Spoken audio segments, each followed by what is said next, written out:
Okay, I think I may have hit a maximum limit there on my QuickTime video recording. So much for being succinct.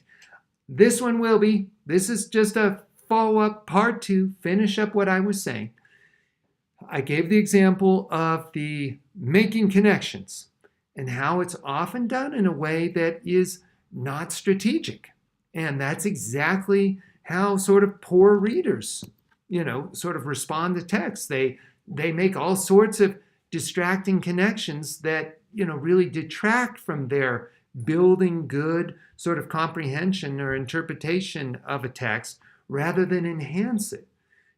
Is sort of drawing on world knowledge or prior knowledge, very important to comprehending text? Absolutely. But good readers do it extremely strategically. And so the point is not making connections, but it's making strategic use of prior knowledge or world knowledge. And instruction in that looks a lot different than just who has a connection. And so, again, this is kind of this level of sort of instruction that I can't help but feel is fairly superficial and probably not producing the kinds of outcomes that we would like. So, I think what I want to sort of establish is kind of that warning, that sort of, red light that's going to flash that says, wait, this is tough stuff.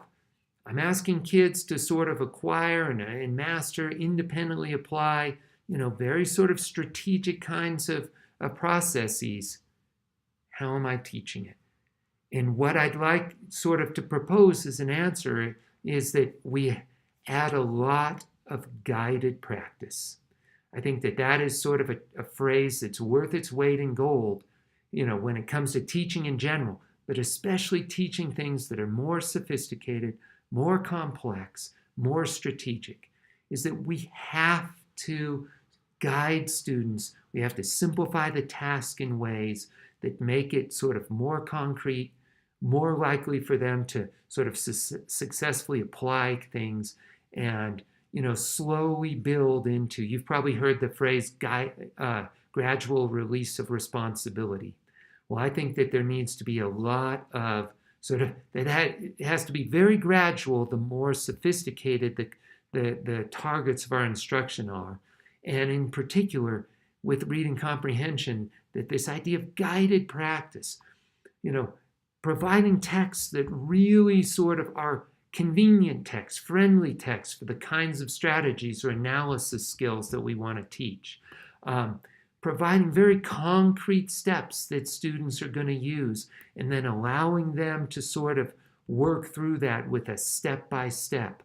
The kinds of things that we've tried to do that would have come up in our sort of analysis, morphological analysis, those 4 steps of the word part strategy. And then let's practice together each of those steps in a text that's really, strategically written or selected to support that.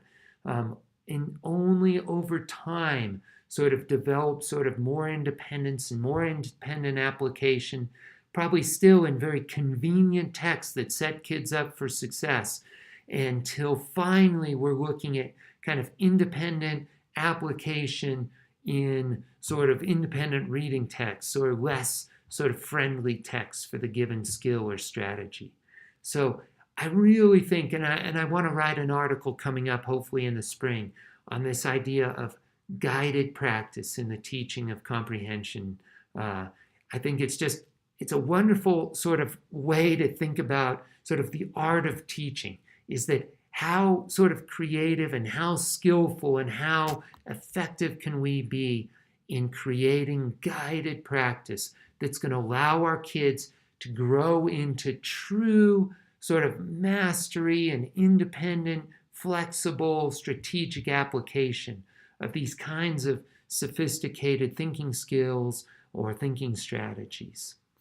All right, that said, I'm going to also sort of ask you to visit a few sort of brief clips from earlier videos on comprehension, at least my discussion or my demonstration of the main idea construction, because that'll kind of hopefully put a little bit of sort of example or meat to the bones of this idea of really substantial instruction with carefully guided practice. All right, that's all for now, and I'll look forward to responding throughout the module. Thanks a lot.